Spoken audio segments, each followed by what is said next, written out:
Hello, everyone. Welcome. I'm seeing people doing like that, so.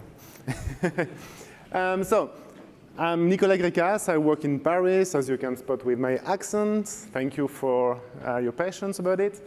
I work on Symfony almost every day on the open source repository. So this is my GitHub timeline. As you can see on the bottom right of the screen, I have so GitHub highlights 4 aspects of my work there. The commit one is the most important one. It means I'm merging pull requests a lot. I'm doing code reviews and a few pull requests and not issues. You create the bug reports, and I try to fix everything, basically. Not only me, but basically that's what I do also. That's it. Let's talk about caching. So you may know about PSR-6, which is a standard that has been published by the PHP FIG, this interoperability group that the community created together. In Symfony 3.1, we created the cache component, which is an implementation of PSR-6. So everything started in Symfony on the caching topic with this, because we were waiting for a standard before publishing any cache component. It took a few years, but anyway, we have it now. So what is PSR-6? That's an excerpt from the documentation, from the standard, basically. So it's a common interface for caching needs. If you need a cache, you have an interface or a set of interfaces there. There is one very important feature design of PSR-6, which is about error handling. There can be no exception thrown when you try to get an item and let's say the database is down, the remote backend is down. There is no exception when this happens. There is just return false. There is a cache miss. It's just silent. And that's by design. That's a core feature of a caching system. If it's down, it's OK. The application runs. It's slower, but it's not broken. That's the core design principle of PSR-6, and everything is built around that. Don't forget about it. And that's also why PSR-6 is not a good fit for many different storage needs. Let's say you want to store an item in the session or a session item in a PSR-6 storage. That's not a good fit. When there is an issue saving the session in the cache backend, you have a miss. The save failed. That's not the way you want to deal with errors at the session level. It's been designed for extensibility.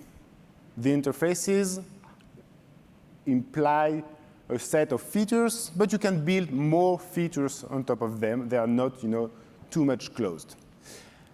Prior art about caching and Packagist. This is the most used package. I'm sure you know about Doctrine Cache.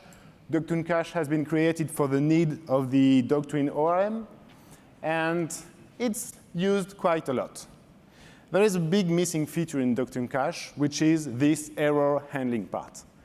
I've been using Doctrine Cache for many years, like maybe you also, and I've been struggling sometimes with migration and migration at the data level. Let's say a class has been renamed.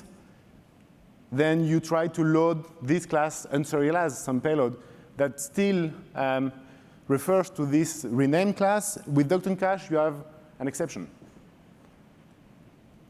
This is not the way we want to deal. We want the cache to behave when an error happens. So this is the innovation of PSR-6. So next, packages. We have Symfony Cache. We have Zen Cache. We have Laravel Cache. And we have Stash. Just to say. So what is PSR-6? As a reminder, or let's learn about it. It's quite simple. You have a storage. It's a key value store, so you want to check if the item is there. So has item with a key. Get item, get items, one or multiple items requested or fetched from the backend. You want to delete one item or more items. You want to save an item. Of course, it's a key value store.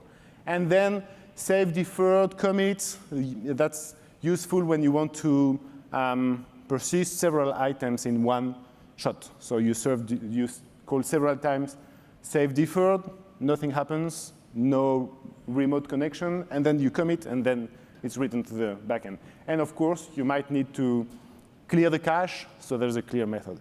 This covers most use cases, and yeah, basically, it's done.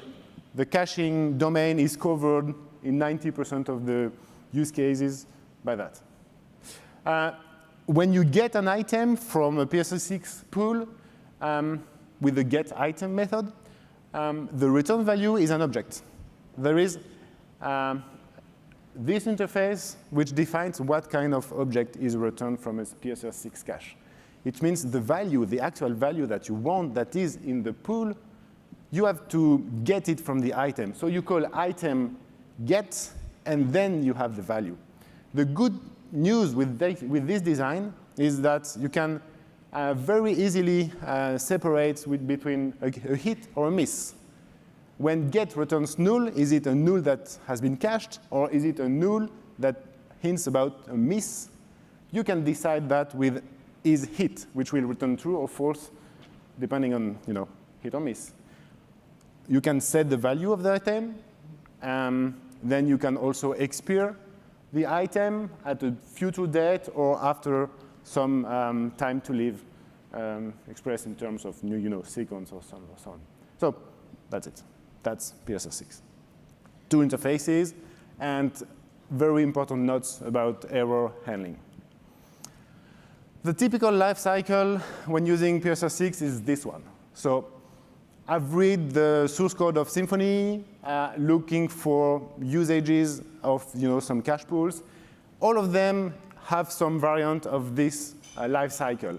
We first get an item from a pool. If the item is not hit, so if we get a miss, then we enter into some method or some code path that computes the value, basically, maybe sets some expiration in it, and saves it to the backend. This is how we do that with the interfaces we saw just before. And at the end, we always have the value after the if. By doing item get, we have the raw value we wanted to go. So Symfony Cache. Let's have a look at the implementation. So now it's code. It works. It provides the behavior we want, and it provides the PSR-6 implementation. It provides also a PSR-16 implementation. I'm not going to talk much about PSR-16. It's called Simple Cache. But my point of view is that it's useless. You'll see after why. It has a strict public API. By strict, I mean it provides public method that cover PSR-6, and that's it.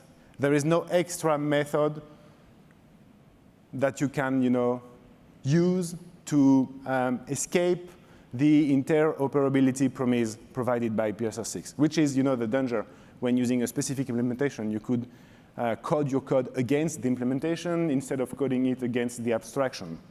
We try to make it as closed as possible. It has error handling, of course, like PSR-6 requires. It has some exclusive features, so wait for the next slides. It's tuned for performance. I mean, benchmarks are awesome because benchmarks allow you to know where you're behind. So I did a lot of benchmark, and I think we're not behind anymore on the performance topic. And it follows Symfony's quality processes, which is not a small thing. But anyway. Symfony Cache provides local backends. So if you want to store in the process memory for a short period of time, or for tests also, there is a runtime memory backend. If you want to store items on the local file system, there is a file system backend. Both of them are read and write backends. Then we have PHP code generation.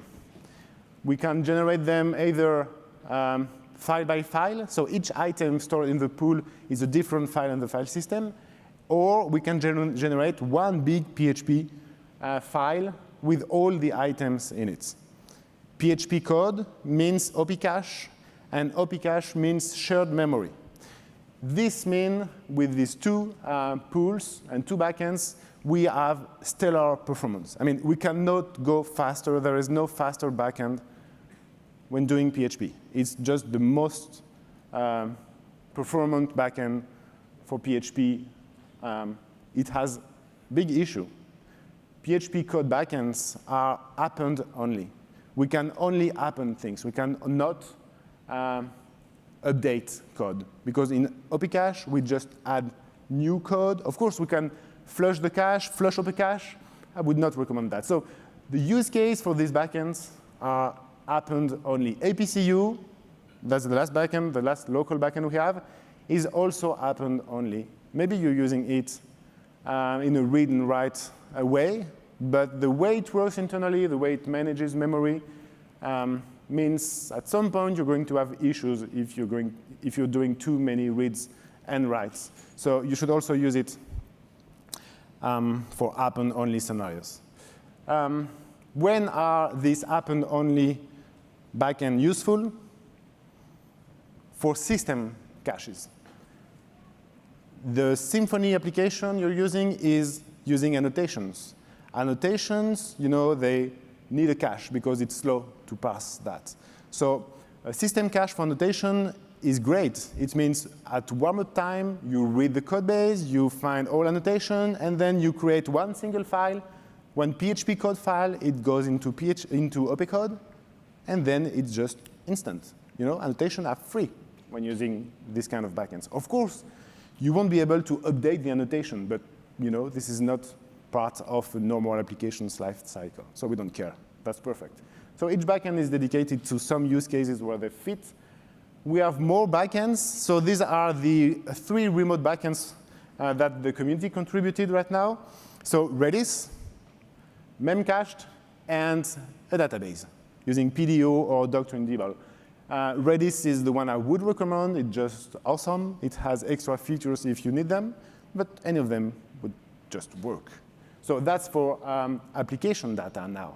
Because if you have a cluster of server, or the day you'll require 2 front-end servers, PHP servers, you will need to share the state amongst them. So you will need one Redis cluster or one memcached cluster. So you will need one source of truth for the cache. So that's why we have remote backends, of course. Then we have special backends. So special backends are backends that we're going to use for wiring things together. One is the chain backend. So the chain backend, you give it several backends, and it saves the item in all of them, and then it checks them at fetch time one by one until it finds the item. So the fastest is the first we check, and the slowest is the latest in the chain. We have doctrine adapters, so we can wrap a PSR-6 backend into a doctrine cache, and we can inject a doctrine cache and decorate it as a PSR-6 cache. So it plays very well together. They play well together. We have a proxy adapter. So the proxy adapter is an adapter that accepts any PSR-6 pool as a constructor argument, and it decorates it. The use case is adding a prefix automatically to all keys. So you can namespace keys using the proxy adapter. In some use cases, it can be nice, because if you have control of the prefix, it means you can invalidate all the pool very easily by just changing the prefix. So there are some CMS that are working like that, and that invalidate items by changing the prefix they add to the key, so that when the prefix changes, it means everything is gone. There is the null adapter, so this one stores nothing, so you always get a miss. Simple cache adapts from PSR-6 to PSR-16, so it's a bridge between both worlds, both PSR. There's the last one, which is a debugging adapter, the traceable one, and this one takes timestamps before and after each operation, so that then we can create a nice profiler page in the debug toolbar, and you can know about timings and memory consumptions and so on. OK, so some benchmark. I'm sure you like numbers. I did them 1 year ago, and I added 3 numbers after the comma because, benchmarks are not precise. I don't want you to focus on the exact number. I want you to know that it's fast enough. All of them are fast enough. Even the slowest /PHP is able to fetch items at 55 items per millisecond. How many milliseconds is one page, one request taking in your application? Much more than 1 millisecond. And you're not fetching 50 items. So that's fine. All of them are good in terms of performance. It's nice that we're not bad. It's nice that we can be faster also when fetching several items. In some cases, when doing remote connection, Symfony Cache has a better implementation than Doctrine Cache in this example. So in this example is get items, and we do it in one run trip in Symfony. So we send out the keys, and we get all the items back in one run trip. Doctrine has an implementation that goes several times, once per item to the backend, so it's slower. Maybe they fixed it since last year. I don't know. We don't care. It's not that important, except if you care, then you'll find and you'll tune that. OK. Now we have items in a cache, and we want to invalidate them. We want to, like this, there are two hard things in computer science, naming things and cache invalidation. Cache invalidation is hard because it requires dependency tracking.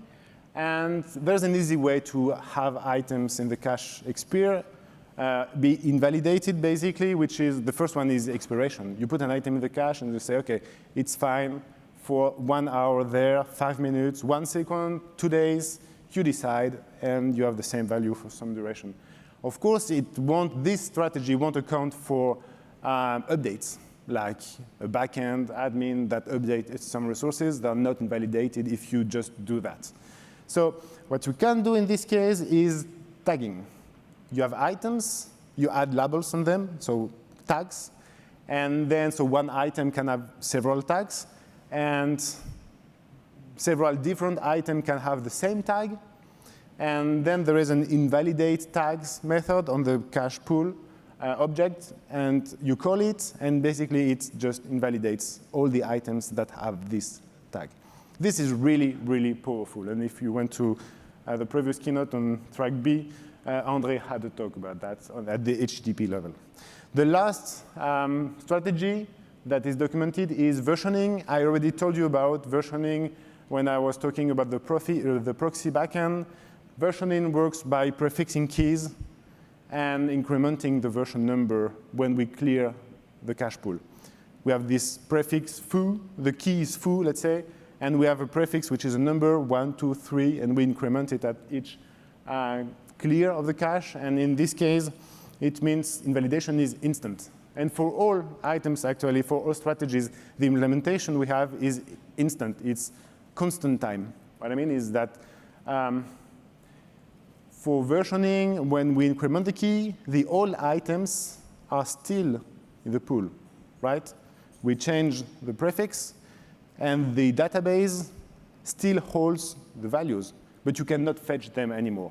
So there is some garbage collection that is required with these kind of strategies, but at least you don't have to loop over all the items, the millions of items that might be invalidated by incrementing the prefix or invalidating a tag. It works also for tags.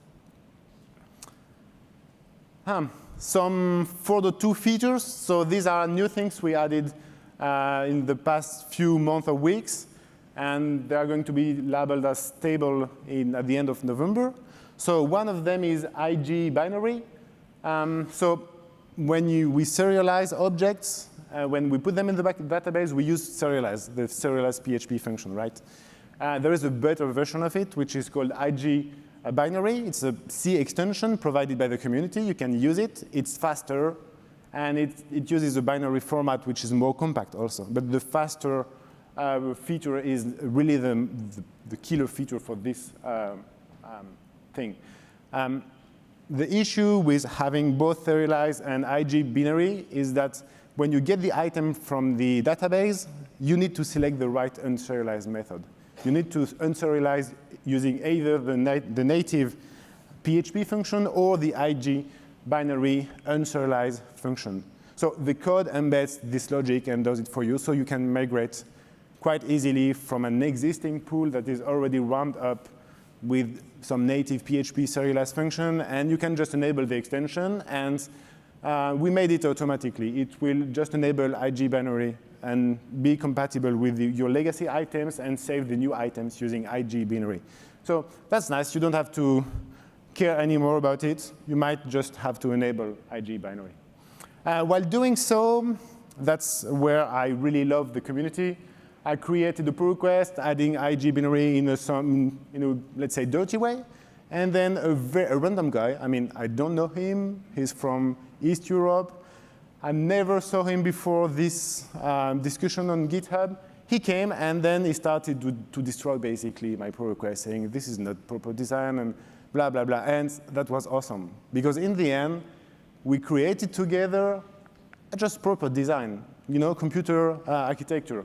So now we have something new, which is called the Marshaller interface. We could have called it a serializer interface, but there is already a serializer component, so it's better to find a new name for something different. So this is something you can plug inside the adapters, and it will be responsible for turning any PHP object into some string, basically serializing them. So it means we can select PHP serialize, IG binary, we can compress. If you want, you can create a marshaller that will compress the payload. We can encrypt it. Maybe you want to create and submit a pull request doing encryption, so the backend is encrypted. It's up to you now. We added some nice features also to provide cluster support for Memcache and Redis. This is, again, the same thing. The community is awesome. You start with some code, it works. Wow, it's nice. It's top on the benchmark thing. And in the end, there are people coming that are using actual and real-life applications, and they do have a Memcache array of servers, and then they need consistent hashing and blah, blah, blah, and so advanced technologies. And this is supported now. They contributed in the support for multi-host DSN, so that the configuration for the backend. Now we have the component. The component is standalone. There are no dependencies to it, so you can use it standalone. In one file, we created an adapter, and we just use it. It's better when you're using the Symfony framework, let's say Symfony Flex. It's better to have it work by default, which is what we did. So we wired the cache component as the default backend for all system caches, so the annotation I told you about. The serializer is needing some cache also. Validation is also needing some cache. So we have a strategy where we look at the best backend to warm up these when you do the cache clear command. So we generate PHP code with the annotation passed, or we populate APCu if you have it. And we use files if you don't have anything better. And we also have fine-tuned recipes. When you install Doctrine, there is a configuration file that comes with Flex. And this will just leverage the best backend that you have. So you don't have to configure any more Doctrine to have it cached by default. It works. Then in your application, in your own application, you might need a cache because you're doing API calls, and the API call is slow. At least it's not as fast as you'd like this resource to be computed. So then it's very easy. Use auto-wiring, type hint for the cache interface from PSR-6, and done. You have a cache. So you can also use YAML to do configuration. The service is named cache.app. Done. Which is magic? Maybe not. I mean, there is a default configuration that tells how this works. By default, this is storing items on the file system, which is the only backend that is available by default on any computer. We cannot configure anything else. So you can start and develop with that, and then later on, you can add Redis. You say, OK, now I'm going to use a real backend. real application backend. So you open the framework.yaml configuration file, and you can add these kind of lines. This will enable Redis as backend. And done. The application doesn't need any other changes to have Redis used as the default backend for caches. Then you might want to have a different backend for a different use case. So you can define several pools, and then you can use them. So now we are defining a new pool, which is not called cache.app. It's called forecast.cache, which is going to be the pool where I'm going to add forecast items, right? And the cache.app will live somewhere else. So I created in this example, or I made it store its items in the database. So I'm using adapter cache.adapter.pdo, which is the way to tell to the configuration system to put the forecast items in the cache.adapter.pdo, in the database, basically, right? Which leads to an issue. We have an issue there. The issue is we type in for the cache interface, on the previous screen, to get, let me go back, to get the cache, we type in cache interface. So now we have two cache interfaces, one that is storing in the Redis, one that is storing in PDO. So which one are we going to use, or how can we express which one we want to use in each situation? We can use YAML. Let's open the YAML file, and let's create some configuration. This is a service, and this is the first line. You can just reference the forecast.cache service in YAML.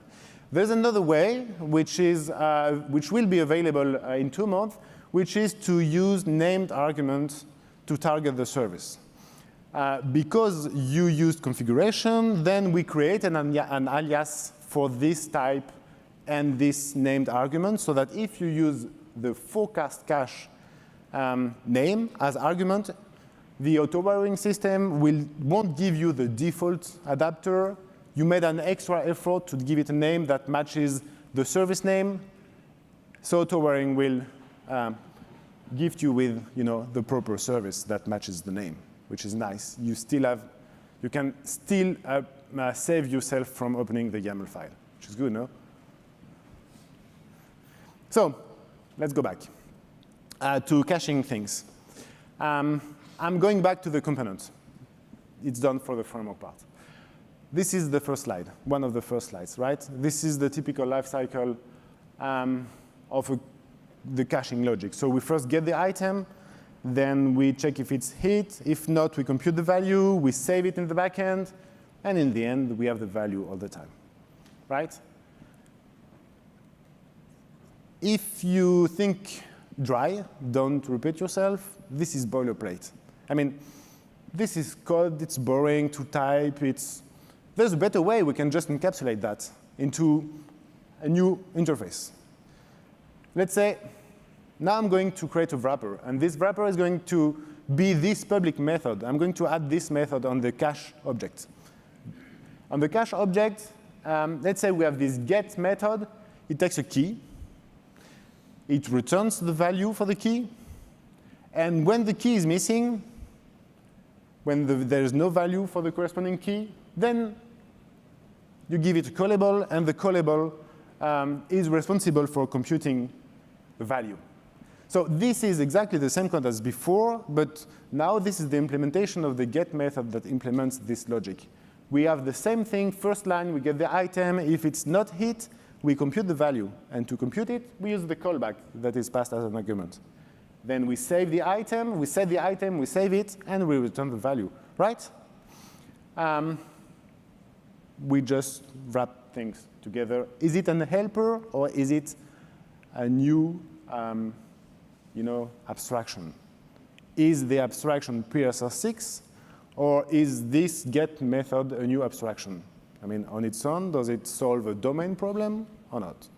We're going to see that together. Just one last note on this slide. We pass the item as argument to the callback, because the callback is responsible and knows when the item is going to expire. If you look at the previous screen on line 10, in the middle of the screen, we tell expires after 1 hour, right? how do we express this same semantics in the new system? We delegate that to the callback. The callback will get the item, and the callback will maybe add the expiration date on the item inside of its body. So there is a new method you can use on cache pools in Symfony, which is called get, and which has two arguments, a key and a callback. It's much easier to use than this boilerplate I showed you at the beginning. Next topic. What is this slide about? Stampede. So that's PHP processes. You know, you just deployed the new application. So the cache pool, they are all empty. So you've configured FPM to have 20 processes ready, right? And the requests are coming. So now you have 20 processes, and they all want the item from the cache. The same items, of course, because the same item is required on the front page. So now we have 20 processes computing the same value, right? And this can break your prod. There is this cache stampede effect. It's documented everywhere. It's not related to PHP.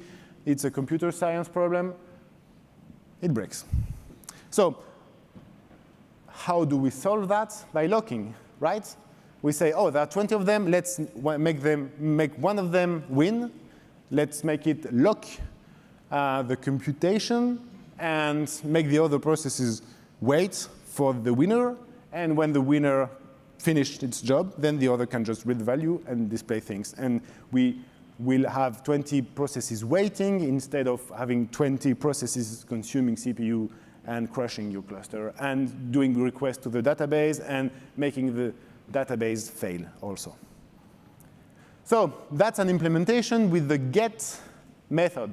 We have get at the bottom. It's exactly the same thing, except that now we've wrapped the callable, the callback, we've wrapped it in a new callback. And this callback just does lock acquire, returns callback item, and releases the lock at the end of the computation. If we do it this way, it works. We did it. So as you can see, cache, the get method is more than just a helper. It's actually a design pattern that provides middlewares to caching stacks. That's huge because we can build nice things on top of that. We can stack middlewares. This one provides locking. Good. Is there another cache stampede effect? Yes. Because now we have everything ready, everything is working, but we have an expiration date. So we have an item, and this item is going to expire at, we have maybe not just one item, but yeah, one item is going to expire, and the 20 fronts might require it at this moment where it expired, right? So this is another moment where there can be a cache stampede at the process level. So how can we fix that? How can we prevent that? We can do it by, so if you think about it, the first proposal could be to use lock, okay? But lock means every hour you are going to make your users wait for the item to be computed. Maybe it's slow. Maybe it's just bad for the experience of your user. Maybe making 20 people wait is not a good idea. So let's try to make only one of them wait, right? How can we do that? We could serve stale items to the people that came while the main item is computed, right? You can think in this way. You can think it another way, which is you can compute the item, the new version of the item, the new value of the item before the current value expires, right? This is the approach that is the best because it means you're not serving stale items at all. You just compute something before it expires, so it's ready before it expires. And then we push over and over and over. So looking at Wikipedia about cache stampede, there is a gem there which explains that we are not alone and we are not the first thinking about the topic. And there is some bibliography on the topic. And there is, in the middle, it's something that says the following implementation based on an exponential distribution has been shown to be optimal in terms of its effectiveness in preventing stampedes and how early recomputation happens. which means someone else, more clever than me at least, did the work. I just have to code that in PHP. Awesome. Which is what I did. And this works by adding a third argument, which we are going to call beta. And this argument is a number, a float number from 0 to infinity. And it's a probability to have the item be early expired. So it's the probability to get it, to have it as a miss while it was not, while it is not yet outdated, right? So if we add 0, it means you rely entirely on the expiration mechanism. If we pass it infinity, it means you are forcing calling the callback right now, because infinity means the probability is 1, which means please consider the item as expired even if it's not really expired. So how do we get an item with this thing? We just get the item and we call the callback. That's the body I could have shown before. And now what else can we do? We can add this third argument. So this one is forcing no early expiration, which implies that by default, and that's a feature that is coming to Symfony 4.2, by default, this number is not a 0, it's a 1. Because 1, in the Wikipedia article, with the algorithm, is documented as the most effective value for early expiration. It means that now, by default, in Symfony, you will get items will expire before their expiration date, but they won't expire at the same times for all processes. So you'll be covered. You don't have to care anymore. You maybe have to know about it, but we don't have to care. If you put infinity, I told you already, you are forcing early expiration for the current computation, which means you are forcing the callback to be called. The if is always true. Is it a miss? Yes, it's a miss. How can we delete an item using this interface? This way. This is deleting an item from the pool using this get method. You can get some key, expire the item immediately, which means just it's deleted now, and force infinity on the third argument to force computation of to force calling the callback to delete the item. So this means this signature covers 90% of use cases you might have for caching. At least in Symfony codebase, everything is covered. We don't need PSR-6 anymore. We don't need PSR-16 anymore. I think it's not possible to have something simpler than that. If we remove the beta arguments, I'm not sure 90% is the right number, maybe 50%. So the beta argument might be some advanced thing, but it allows me to write 90% on this slide. I'm being pretty sure about it. So that's a new feature. Which means, well, there is an issue. The issue is about standards. I like PSR-6 because it's standard. It provides an abstraction. I can rely on it and decouple the implementation, the Symfony Cache, from the interface, which are generic and provided for everyone. Which means if you follow me, you might have a fear, which is creating a tight coupling with the Symfony Cache component. I don't want that. I want you to be free to choose any implementation, free to implement your own implementation. So we created the new component, which is called Symfony Contracts. And Symfony Contracts is a standalone package that is going to be released in 2 months. And Symfony Contracts holds only interfaces. It's just pure abstractions. There are several abstractions in it. One of them is this one, the get method, and so that you can then type hint for the new cache interface that provides one method, this one, the get one, and you're done. So in contracts, we added cache. There is a way to do tagging also with the new interface. There is something about translation. Time is over. And we added more things for other things, but that's for another talk. this is what you need to, this is your takeaway for the talk. So you will soon be able to use Symfony contracts cache interface, and to type in for it, this will be auto-wired for you. And then in your code, you will just do cache, get, key, callback, maybe better. That's it. Thank you very much.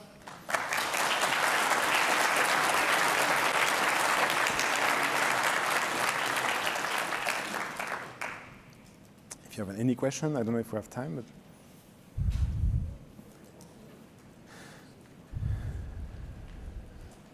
Any question?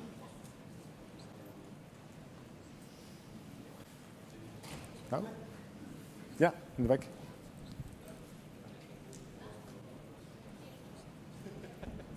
The beta option, does that defer the long-running process so that the user will get essentially a stale result while that process runs, or could you combine this with the messenger interface, for example, the new messenger component, so that you can still serve the stale item while the long process runs and refreshes the cache in the background for you? Yeah. So you could do that, but it's not but. Actually, you could do that. You could send a message saying, OK, I've been selected by early expiration, so that now common bus or cache bus, please schedule this item for a computation. That would really work well, I suppose. Yeah.